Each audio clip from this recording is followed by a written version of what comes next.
Student, पिछली video में हम लोगों ने देखा कि कैसे जो भी ब्रिटिश हिस्टोरियन थे उन्होंने सिर्फ गवर्नर जनरल या वाइसराय को ही हिस्ट्री में उन्हीं का जिक्र किया था, उन्हीं से रिलेटेड डेट्स शो की थी। लेकिन अगर हम चाहते हैं कि उनसे हट के हम किसी और का जिक्र करें तो उसके लिए हम क्या कर सकते हैं। उसके लिए जो भी ब्रिटिशेस की डेट थी उससे हट के अब जो भी हम डेट शो कराएंगे वो हमारे लिए अब इम्पोर्टेंट बन जाएगी। अब आज के पैराग्राफ में हम देखेंगे हाउ डू वी पीरियोडाइज, कि हम कैसे मतलब किसी पीरियड को एक पीरियड का जिक्र करते हैं, मतलब एक पीरियड को कैसे बनाया जाता है कि ये इस टाइम का पीरियड है, ये किस टाइम का पीरियड है। इन 1817 कह रहा 1817 में James mill A Scottish economist and political philosopher, ये एक स्कॉटिश का मतलब होता है एक कंट्री है स्कॉटलैंड, तो वहाँ के जो लोग रहने वाले होते हैं उनको स्कॉटिश बोलते हैं।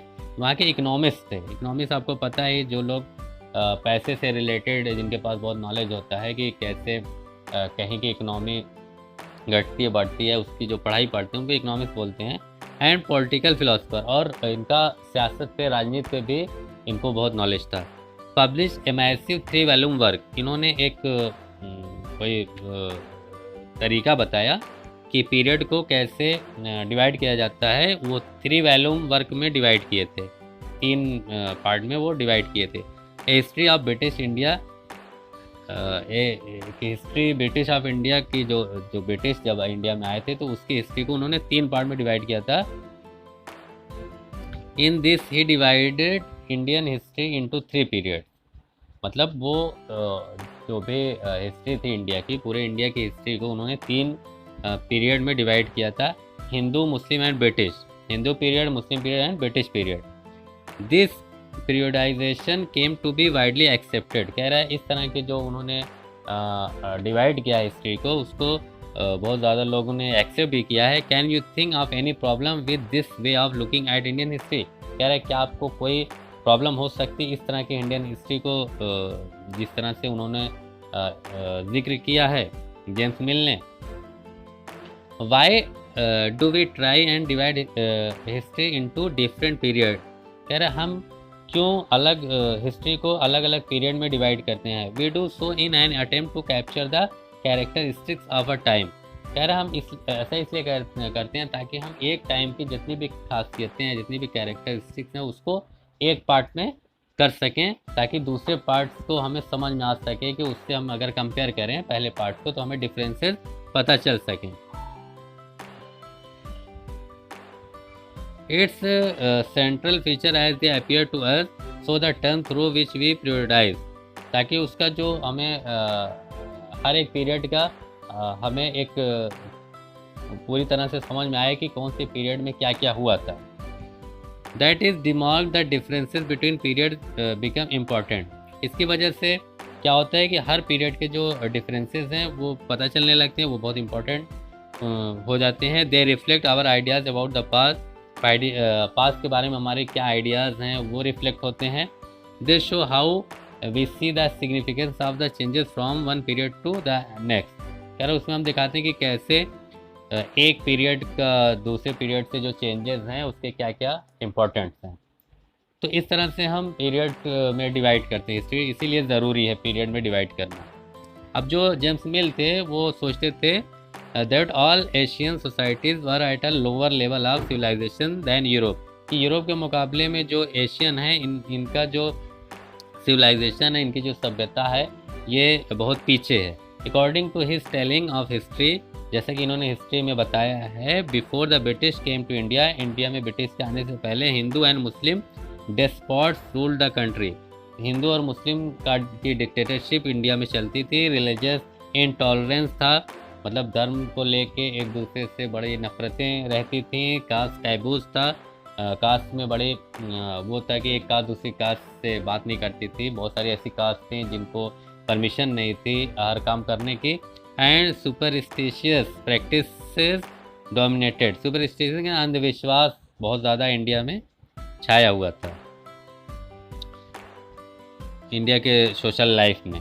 British rule Mill failed could civilize India. Mill जो थे, जेम्स मिल, वो ये ऐसा सोचते थे कि जो ब्रिटिश रूल है वो इंडिया को सिविलाइज कर सकता है। टू डू दिस, ऐसा करने के लिए इट वॉज नेसेसरी, या ज़रूरी था, to introduce European manners, art, institution and law in India, कि यूरोपियन का जो तरीका था, जो उनकी कला थी, जो उनके इंस्टीट्यूशन मतलब जहाँ से तालीम उलीम ली जाती है, एंड लॉज, और उनके जो कानून थे वो इंडिया में इंट्रोड्यूस हों, इंडिया वाले जाने उसको। Mill in fact suggested that the British should conquer all the territories in India to ensure the enlightenment and happiness of the Indian people.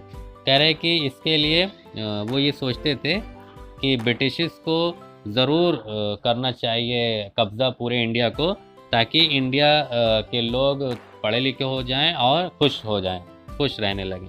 For India was not capable of progress without British help, कि India के लोग तरक्की कर ही नहीं सकते बिना Britishers के मदद के। ऐसा कौन सोचता था? ये जो जेम्स मिल थे वो सोचते थे। In this idea of history British rule represented all the forces of progress and civilization. मतलब इस ये जो ब्रिटिशर्स जो हिस्ट्री लिखते थे, या जो जेम्स मिल थे, उनके हिसाब से जो ब्रिटिशर्स थे वो जो रूल उनका होता था यही प्रोग्रेस और सिविलाइजेशन दिलाता था। The period before British rule was one of darkness, मतलब ब्रिटिश रूल से पहले का जो पीरियड था इंडियन सब कॉन्टिनेंट का, वो बहुत ही मतलब बहुत अंधकार से भरा हुआ था, इसमें बहुत ही जहालत थी, तालीम नहीं थी, ऐसा वो सोचते थे। Can such A conception be accepted today? कह रहा इस तरह की जो सोच है, क्या वो आज उसको एक्सेप्ट किया जाएगा, माना जाएगा?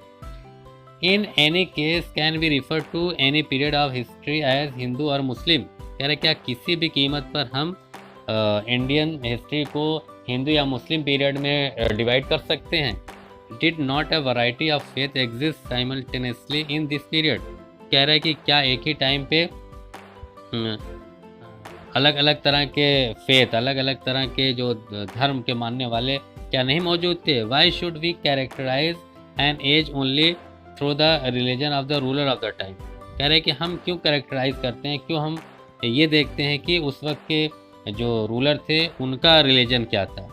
To do so is to suggest that the life and practice of the other don't really matter.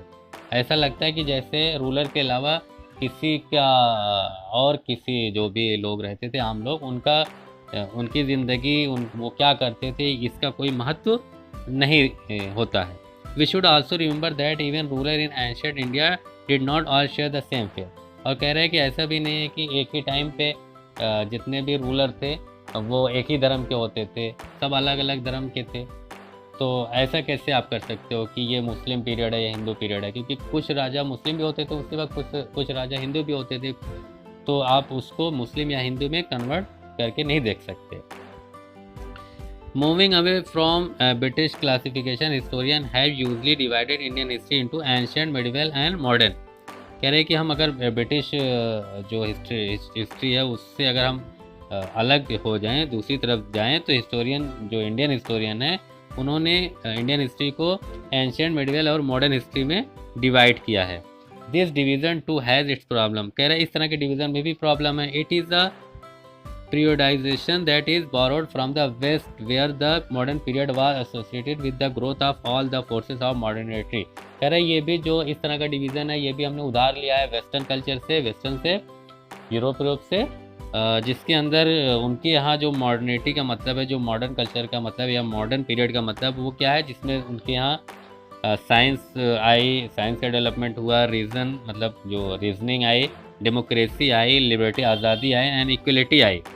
Medieval was a term used to describe a society where this feature of modern society did not exist। उनके यहाँ medieval period का मतलब इस तरह की जो modern period में हुआ है वो मिडिवल पीरियड में मौजूद नहीं था।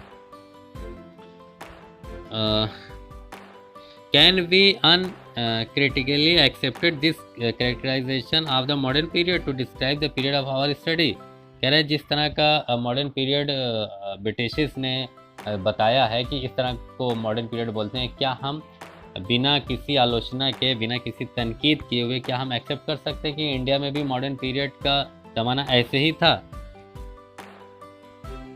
As you will see in this book, कह रहा है कि इस बुक में आप देखोगे कि अंडर ब्रिटिश रूल जब था इंडिया में, people did not have equality, कि पीपल के अंदर इक्वलिटी नहीं थी। जो अंग्रेज थे उनको ज़्यादा वैल्यू दी जाती थी, जो इंडियन थे उनको कम वैल्यू दी जाती थी। फ्रीडम, और किसी को आज़ादी भी नहीं थी, और लिबर्टी, आज़ादी भी नहीं थी।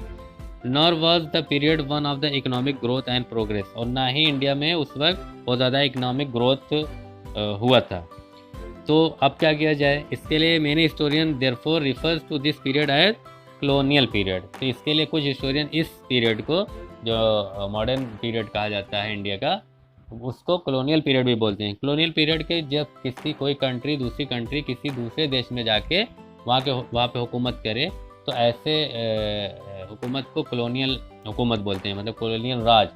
तो क्योंकि अंग्रेज़ यहाँ पे हुकूमत कर रहे थे, इसलिए इस तरह के जो भी टाइमिंग है, जो पीरियड है, उसको कॉलोनियल पीरियड भी बोला जाता है। ओके स्टूडेंट्स, आज की वीडियो में इतना ही। नेक्स्ट वीडियो में हम लोग देखेंगे what is colonial. Thank you. अगर आपको मेरी ये वीडियो अच्छी लगी है तो प्लीज़ मेरे channel social studies with Farhan sir को सब्सक्राइब करिए, बेल आइकन प्रेस करिए, ताकि मेरी अपकमिंग वीडियो आपको मिलती रहे।